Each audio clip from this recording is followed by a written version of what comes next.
Merci Oustada. Salam alaikum, c'est un grand honneur et un plaisir pour moi de présenter, après mes chers professeur Bakouri, la directrice de notre laboratoire, et notre cher professeur, l'experte en auto-immunité et en médecine interne, professeur Modetir. Donc moi, je vais aborder surtout la partie test et diagnostic in vitro.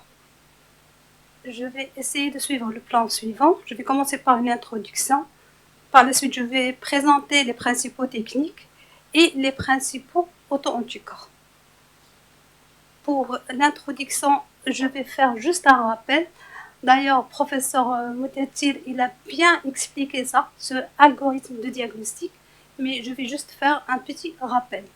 Donc, devant toute suspicion clinique, à savoir une sécheresse, une arthrite, un malaise, même un rash cutané ou une atteinte d'un organe, il faut passer à des tests de première intention.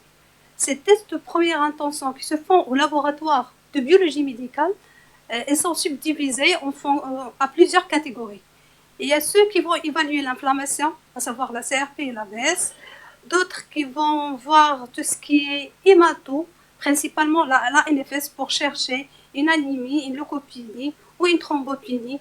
Comme professeur l'a bien éclairci, les thrombopénies font partie des signes cliniques des maladies auto-immunes et surtout dans les vascularites.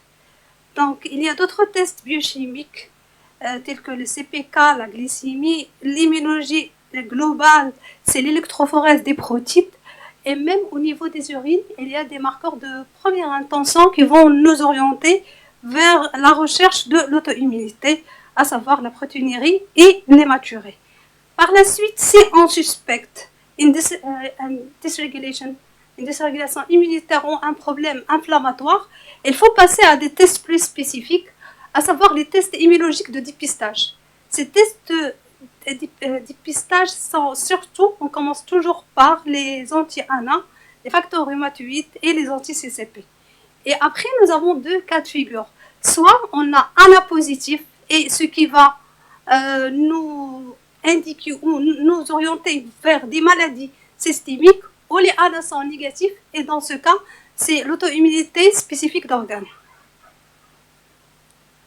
Donc, si les ANA sont positifs, il y a plusieurs maladies que le professeur Moutatir les a bien expliquées, telles que la sclérodermie, Donc, j'ai déjà dit que si les ANA sont positifs, on va s'attendre à une maladie systémique. Si les ANA sont négatifs, donc c'est l'auto-immunité spécifique d'organes. Et par la suite, il y a d'autres tests complémentaires et d'autres investigations qui ne sont pas l'objectif de cette présentation. Donc, pour un test de diagnostic, il faut les tests de diagnostic qui sont utilisés en première étape dans le dépistage, pour la confirmation d'une maladie, pour l'évaluation de la maladie, ça veut dire la sévérité de la maladie ou les organes touchés, et même pour tout ce qui est suivi thérapeutique des patients. Ces tests, pour que ça soit applicable ou utilisé dans les labos de biologie médicale, ils doivent être sûrs, rapides, simples, applicables pour le patient et bien sûr peu coûteux, surtout les tests de première intention. Les caractéristiques analytiques spécifiques, il faut que ces tests soient précis, ça veut dire qu'ils donnent le même résultat après plusieurs manipulations, il faut qu'ils soient exacts, ça veut dire ce test doit être sensible, ça veut dire qu'il ne donne pas des faux négatifs et bien sûr spécifiques, ça veut dire pas de faux positifs. Les techniques, il y a plusieurs familles de techniques. Le gold standard test, c'est l'immunofluorescence indirecte sur le sulile EP2 qui sont utilisés comme substrat tissulaire pour l'immunofluorescence. Par la suite, il y a les immunoassays ils ont des choses en commun et des choses qui différencient les trois techniques. Le principe, c'est une réaction anticorps-antigène généralement, mais il y a soit une excitation excitation pour avoir à la suite la fluorescence ou la lumière ou une réaction enzymatique substrat-antigène, substrat-enzyme. D'autres types de tests, on a le immunoblot qui est utilisé dans certains diagnostics spécifiques comme les maladies, les antiphospholipides. Il y a aussi les tests fonctionnels, comme professeur Modetti l'a mentionné, tels que le lipase anticoagulant. Il y a des bioessais qui sont spécifiques à des antirécepteurs tels que l'antirécepteur de TSH. Il y a des récepteurs cellulaires. Et enfin, il y a le dosage de compléments qui est très utile surtout dans la tête rénale. Le complément, on fait du dosage généralement de C3, C4 et bien sûr de l'activité globale CH50. Ces tests ont connu une grande évolution dernièrement et maintenant on a des tests multiplexes, des systèmes automatisés liés à des systèmes, des computers, des lectures à distance, des suivis à distance et beaucoup des caractéristiques qui ont facilité le diagnostic. Je vais commencer par les 1A. Comme j'ai déjà dit, c'est le test gold standard. Il se caractérise par l'intensité et le titre. Il y a plusieurs patterns tels que nucléaire, cytoplasmique et méthodique. Grâce à l'informatisation et l'automatisation, on a une lecture meilleure. Et bien sûr, elle reste une technique la plus sensible et la plus riche sur le plan morphologique. Ici, on aura un exemple. Elle est automatisée également. Il y a un système assisté par des computers. Il permet de trier les positifs et les négatifs. Il permet l'archivage et bien sûr aide à la classification des patterns. Parce que dans ces systèmes, il y a à la disposition de biologistes comme un glossaire ou avec des schémas de fluorescence ou des images de fluorescence avec des interprétations ou les maladies probables. Et bien sûr, il faut toujours une validation locale, il faut toujours des contrôles qualité, et bien sûr, il faut un expert, un médecin biologiste expert qui va interpréter ça. Oui, donc comme j'ai déjà dit, c'est automatisé, il a facilité le diagnostic, il a permis de gagner plus en termes de temps, mais quand même, il ne faut pas faire confiance beaucoup à l'automatisation. Donc la présence d'un biologiste expérimenté et d'un clinicien, bien sûr, est primordiale.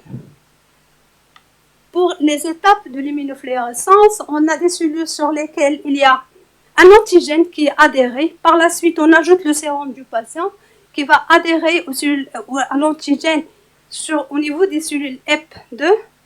On fait une étape de lavage. Par la suite, l'incubation de l'anticorps secondaire qui est marqué à un anti-IgE humain. Le lavage pour éliminer tout ce qui est excès d'antigènes secondaires. Et par la suite, la révélation sous microscope à fluorescence. Ici, on voit des exemples de résultats. On a plusieurs aspects. Pour tout ce qui est nucléaire, on a le homogène. Et par la suite, si on a ce aspect, il faut chercher l'ADN natif, ce qui va nous orienter vers le lupus érythémateux disséminé. L'autre cas de figure de nucléaire, il y a le granuleux. Ici, c'est les antiphospholipides.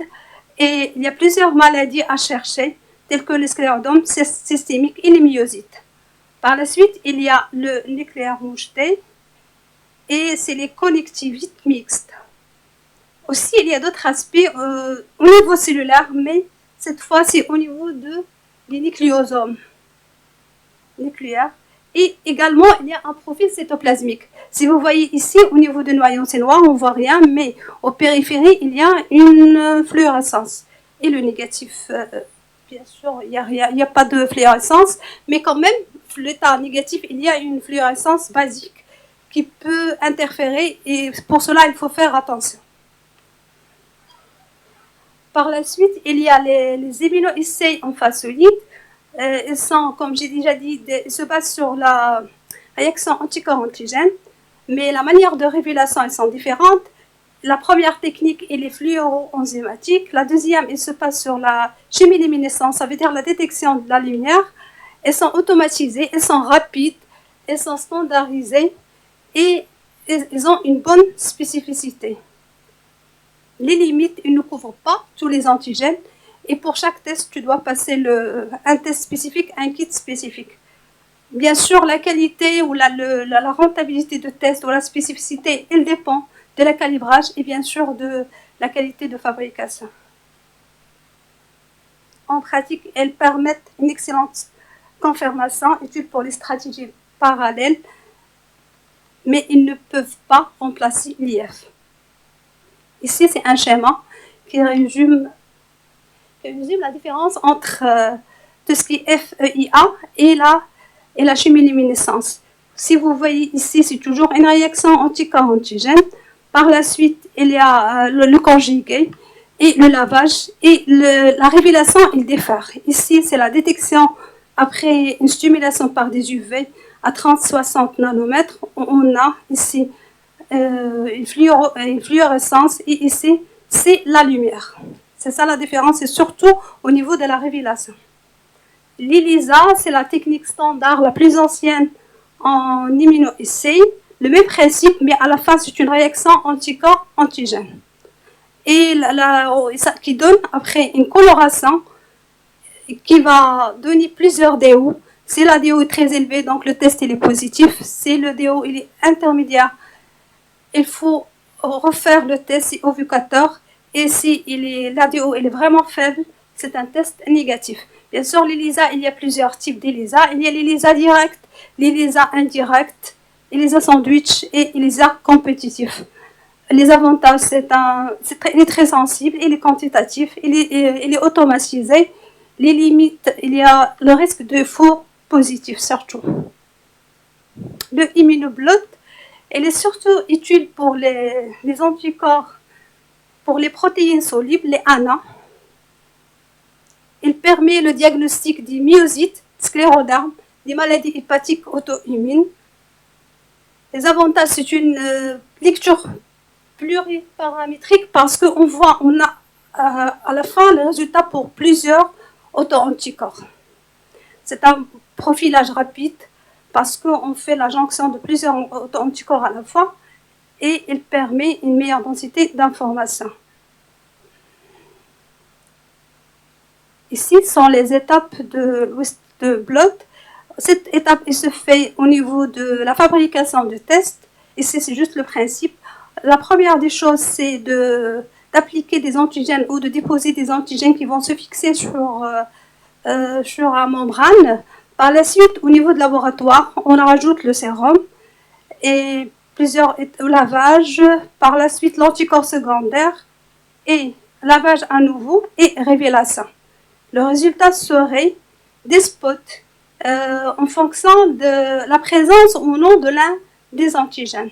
Ici, on voit un test négatif. Ici, on voit des spots, mais l'intensité, elle est différente. Les principaux auto-anticorps étudiés sont les anti-double strand DNA, qu'on peut les tester ou les chercher par les différentes techniques citées. Bien sûr, les techniques, elles sont pas, une technique ne peut pas remplacer l'autre.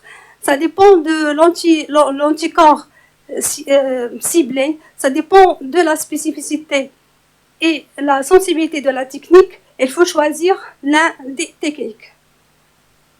Elle permet le dépistage, mais bien sûr, il ne remplace pas le ANA. Il faut commencer toujours pour le ANA avant de faire les DNA. Et puis, il permet un commentaire interprétatif. En cas où les auto-anticorps dirigés contre les cytoplasmes, des composants de cytoplasme des neutrophiles, ils sont recommandés. Les marqueurs les plus recommandés est le R et le PR3, qui est le protéinase 3, et le MP3, myaloperoxydase, qui ce sont des enzymes intraneurophiles, qui ont des fonctions dans la réponse immunitaire des neutrophiles. Elles sont utilisées, c'est un cas surtout dans la recherche des vascularites. L'IF, il n'est pas recommandé l'IF comme technique n'est pas recommandé dans les 1K. Et bien sûr, il faut veiller à une homogénéisation, à un contrôle de qualité. Il faut vérifier les performances automatisées. Les antiphospholipides, le test le plus utilisé, c'est le lipase anticoagulant. Mais bien sûr, il a ses limites en fonction des anticoagulants utilisés, l'étape pré-analytique et bien sûr de la variabilité des réactifs. Le dosage des anticardiolipines et l'anti-bêta-2 glycoprotéine 1 reste incontournable mais insuffisante pour homogénéiser entre les méthodes. Il y a d'autres types de recherches d'anticorps qui sont, surtout dans le cas de maladies spécifiques d'organes, telles que la polyarthrite rhumatoïde, l'anti-CCP, la thyroïdite auto-immune, c'est l'anti-TPO et l'anti-thyroglobine. Les maladies de base d'Aub, c'est surtout les auto-anticorps antirécepteurs de TSH. Et pour les myasthénies, c'est d'autres anticorps. Et je vous remercie pour votre attention.